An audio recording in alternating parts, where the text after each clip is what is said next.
மாணவர்கள் மாணவியர்கள் ஒரு சிலருக்கு வந்து ஞாபக மறதி அதிகமாக இருக்கும். அது ஏன் வருது, அதை சரி பண்ணுறதுக்கு நாம் என்ன செய்யணும் அப்படிங்கிறது தான் இந்த இதில் நம்ம பார்க்க போகிறோம். ரொம்ப குயிக்காக பார்க்க போகிறோம், பாயிண்ட்ஸாக பார்க்க போகிறோம். முழுசாக கவனிங்க. நம்ம சேனலை சப்ஸ்கிரைப் பண்ணாதவங்க சப்ஸ்கிரைப் பண்ணி வச்சுக்கோங்க. நிறைய பயனுள்ள விஷயங்கள் இந்த சேனலில் கிடைக்கும். மகிழ்ச்சி. எதனால் மாணவ மாணவிகளுக்கு ஞாபக மறதி அதிகமாக வருது? ஒரு சிலருக்கு நோய்வாய்ப்பட்டு இருக்கலாம். அது வந்து பேரண்ட்ஸுக்கோ அந்த மாணவ மாணவியருக்கோ தெரியாமல் கூட இருக்கலாம். ஒருவேளை தைராய்டு பிரச்சனைகள் இருக்கலாம், இரத்த சோகை இருக்கலாம், வேறு ஏதாவது ஒரு விஷயம் இன்டர்னலாக ஏதாவது ஒரு விஷயம் இருக்கலாம். ஒன்று. இரண்டாவது, அவங்க வந்து சோஷியல் மீடியாவில் அதிக நேரம் இருக்கிறவங்களாக இருக்கலாம். சோஷியல் மீடியாவில் என்ன மெசேஜ் வருது, யார் என்ன போஸ்ட் பண்ணியிருக்காங்க, என்ன வீடியோ போட்டிருக்காங்க, எதை பார்க்கணும் அதை பார்க்கணும்னு சொல்லி கண்ணா பின்னான்னு தேவையற்ற அந்த விஷயங்களை உள்ள மைண்டுக்குள்ளே கொண்டு போகிறாங்க. அங்கே வந்து ஞாபக மறதி கண்டிப்பாக இருக்கும். நாம் சோஷியல் மீடியாவில் அதிக நேரம் அவங்க இருக்கிறாங்க அப்படின்னா நாம் முதல்ல கட்டுப்படுத்தணும். மொபைல் ஃபோனை பேரண்ட்ஸ் வந்து தூக்கி ஓரமாக வச்சிடணும். We are the role model for our children. அவங்கள வந்து ரெகுலேட் பண்ணுறதுக்கு பண்பாக சொல்லி அவங்கள வந்து சரி பண்ண வேண்டியது பேரண்ட்ஸோட முக்கியமான கடமை.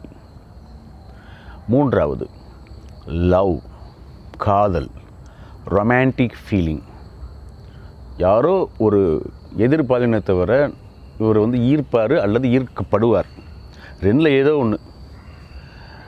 அவரை பற்றிய அந்த நபரை பற்றிய நினைவுகள் மட்டுமே உள்ளே வந்து அடிக்கடி உள்ளே வந்துட்டு போய்கிட்டே இருக்கும். அப்போ என்ன செய்யும்? மனசு ஃபுல்லாக மெமரிக்குள்ளே உள்ளே போகிறது அந்த நபரை பற்றிய நினைவுகள் உள்ளே வந்துக்கிட்டே இருக்கும். அதை வந்து தவிர்க்க முடியாது, ஆனால் நாம் கட்டுப்படுத்த முடியும். மாணவ மாணவியருக்கு நான் சொல்ல வர்ற விஷயம், தயவு செய்து இந்த காலகட்டத்தில் அந்த எதிர்பாலின ஈர்ப்பு, லவ், காதல் இது மாதிரியான விஷயத்தை தயவு செய்து கொஞ்சம் தள்ளி வைக்கிறது நல்லது. நேச்சர் தான், எல்லாமே நேச்சர் தான், எல்லாமே இயல்பு தான். ஆனாலும் நம்மளுடைய வருங்காலத்தை முன்னிட்டு, நம்மளுடைய ஃப்யூச்சரை முன்னிட்டு நாம் சில விஷயங்களை செய்து தான் ஆகணும். நாலாவது, ஃப்ரெண்ட்ஷிப். நிறைய நண்பர்களை சேர்த்து வச்சுக்கிட வேண்டியது, அந்த நண்பர்கள்ட்டையே நிறைய விஷயங்களை ஷேர் பண்ணிகிட்டு இருக்கிற வேண்டியது, பேச வேண்டியது, விளையாட வேண்டியது. நட்பு நட்பு நட்பு நட்பு நட்பு நட்பு நட்பு. ஸ்கூலில் அப்படி ஒரு விஷயம் நடந்துச்சுடா பார்த்தியா, அங்கே இப்படி நடந்துச்சு பார்த்தியா, இங்கே நடந்துச்சு பார்த்தியா அப்படின்னு அன்வான்ட் டாக், அன்வான்ட் டயலாக்ஸ். அதை வந்து ஃபோன்லேயும் சரி நேர்லேயும் சரி தேவையில்லாத விஷயங்களை நிறைய பேசுகிறது. ஐந்தாவது, வீட்டில் ஆரோக்கியமான மனநிலையை நாம் கொடுத்துருக்குறோமா? நம்முடைய பிள்ளைகளுக்கு வீட்டில் ஆரோக்கியமான மனநிலையை நாம் கொடுத்துருக்குறோமா? கொடுக்கலைன்னா அவங்களுக்கு ஞாபக மறதி வரும். வீட்டை பற்றிய, வீட்டில் உள்ள பிற விஷயங்களை பற்றிய சிந்தனைகள் அவங்க மனசுக்குள்ளே வந்துக்கிட்டே இருக்கும். ஆறாவது, ஸ்கூல் மற்றும் டீச்சர்ஸ். ஸ்கூலில் ஒருவேளை சில ஸ்கூலில் இந்த மாணவ மாணவியருக்கு எதிரான சில விஷயங்கள் ஏதாவது நடந்திருக்கலாம். டீச்சர்ஸ் வந்து தள்ளி வச்சிருக்கலாம், இல்லை கோபப்படுத்தியிருக்கலாம், ரொம்ப மோசமான செயல்கள் சில நடந்திருக்கலாம். ஞாபக மறதி வரும். இதையெல்லாமே நம்ம உணரும்போது அடுத்த தெளிவு நமக்கு கிடைக்கும். சரி, மெமரியை எப்படி பூஸ்ட் பண்ணுறது? ஞாபகத்தை அதிகரிக்க நாம் என்ன செய்யணும்? ஞாபகத்தை அதிகரிக்க முக்கியமான விஷயம் ஆக்சிஜன். ஆக்சிஜன் எங்கே யாருக்கெல்லாம் அதிகமாக மூளைக்கு சப்ளை ஆகுதோ அங்கே வந்து அவங்களுக்கு வந்து மெமரி சூப்பராக வருது. தியானம் பண்ணலாம். தியானம் பண்ணும்போது நம்ம மூச்சை கவனிப்போம். மூச்சோட உள்ளே போகிறது வெளியே வர்றது. எக்ஸசைஸ் பண்ணலாம். எக்ஸசைஸ்னால் சின்ன சின்ன எக்ஸசைஸ் கூட நம்ம பண்ணலாம். மூச்சை அப்படியே மூச்சு வாங்குவோம்ல, அப்போத்தில் ஆக்சிஜன் உள்ளே போகும். யோகா, மூச்சு பயிற்சி, வாக்கிங், ஜாக்கிங், அந்த மாதிரியான விஷயங்கள். இரண்டாவது, நல்ல காய்கறிகள், நல்ல பழங்களை நாம் சாப்பிட்றோமா? உதாரணத்துக்கு இந்த பம்கின் இருக்குல்ல, ஒயிட் பம்கின், வெள்ளை பூசணி ஜூஸ்லாம் சாப்பிட்டா மெமரி வந்து பூஸ்ட் ஆகும். உங்களுக்கு தெரியும், வல்லாரை கீரை, கீரை வகைகள் எல்லாமே நல்லது. பிஞ்சு காய்கறிகளை சமைச்சு சாப்பிட்றது, ஃப்ரூட்ஸ் எடுத்துக்கிறது, பழங்கள் எடுத்துக்கிறது. அந்தந்த சீசனில் எந்தெந்த பழங்கள் கிடைக்குதோ அந்தந்த பழங்களை நாம் சாப்பிட வேண்டியது. மூன்றாவது, நல்ல ஞாபகம் வரணும்னா குறைந்தபட்சம் ஒரு 6 மணி நேரமாவது தூங்கணும். தூக்கம் ரொம்ப ரொம்ப முக்கியம். தூங்கணுமா?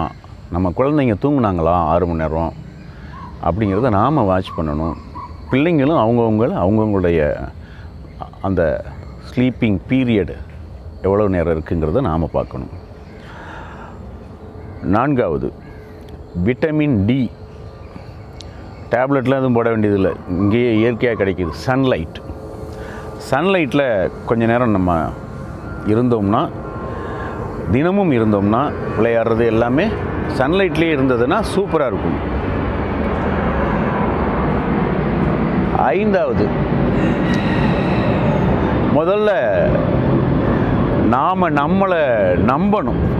என்னால் முடியுங்கிற ஒரு செல்ஃப் கான்ஃபிடென்ஸை நாம் க்ரியேட் பண்ணோம்னா மெமரி நிச்சயமாக பூஸ்ட் ஆகும். இரண்டாவது, கிளியர் கோல். நான் இதைத்தான் பண்ண போகிறேன், இந்த விஷயத்தை சாதிக்க போகிறேன் அப்படின்னு ஒரு கிளியராக ஒரு கோல் வச்சுருந்தாங்கன்னா, டுவர்ஸ் கோல் போகும்போது மனம் வந்து எடுத்து கொடுக்கும், மெமரியை கொடுத்துக்கிட்டே இருக்கும். அடுத்தது, சென்ஸ் ஆஃப் யூட்டிலிட்டி. எனக்கு தேவையானது எது, எனக்கு தேவையில்லாதது எது அப்படிங்கிற அவேர்னஸோடு நாம் இருந்தோம்னா, எனக்கு தேவையானது எது, எனக்கு தேவையில்லாதது எது அப்படிங்கிற அவேர்னஸோட, அது பொருட்களாக இருக்கலாம், மனிதர்களாக இருக்கலாம், செல்ஃபோனில் இருக்கிற அப்ளிகேஷன்ஸாக இருக்கலாம், உடையாக இருக்கலாம், உணவாக இருக்கலாம், எதுவாக இருந்தாலும் சரி, எனக்கு தேவையானது எது, எனக்கு தேவையில்லாதது எது அப்படிங்கிற அவேர்னஸ், கவனத்தின் மீது கவனம் வைத்தல். ஃபைனலாக, எனக்குள்ள பொட்டென்ஷியல் இருக்குது, எனக்குள்ள ரிசோர்ஸபிள் ஸ்டேட்டில் தான் நான் இருக்கிறேன், உள்ளே இருக்கிற திறமைகளை நான் வெளியே கொண்டு வரணும். அதனால் நம்ம அஃபர்மேஷன் பண்ணலாம். நம்பிக்கையை ஊட்டுகிற நம்பிக்கை வரிகள்.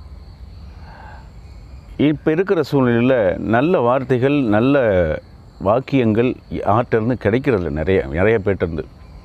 இந்த மாதிரி அஃபர்மேஷன்ஸ் நிறைய இதில் கிடைக்கிது. அதை நாம் வாங்கி நம்மளுடைய சப்கான்ஷியஸுக்குள்ளே பதிச்சோம்னா நம்மளுடைய மெமரி செம்மையாக பூஸ்ட் ஆகும். Wish you all the best. நீங்கள் மேலும் மேலும் மேலும் மேலும் பல சிறப்பிடங்களை பெறணும், பல வெற்றிகளை பெறணும், மகிழ்ச்சியாகவும் சந்தோஷமாகவும் ஆரோக்கியமாகவும் புன்னகையுடன் உற்சாகமாக உங்களுடைய வாழ்க்கையை வாழ எனது மனமார்ந்த வாழ்த்துக்கள். மனங்கள் மலரட்டும், மனிதம் நிலைக்கட்டும். நான் உங்கள் நண்பன், சேல்ஸ் கோச் மற்றும் லைஃப் கோச் சின்னராஜா. நன்றி. Bye bye. Love you all. God bless you all.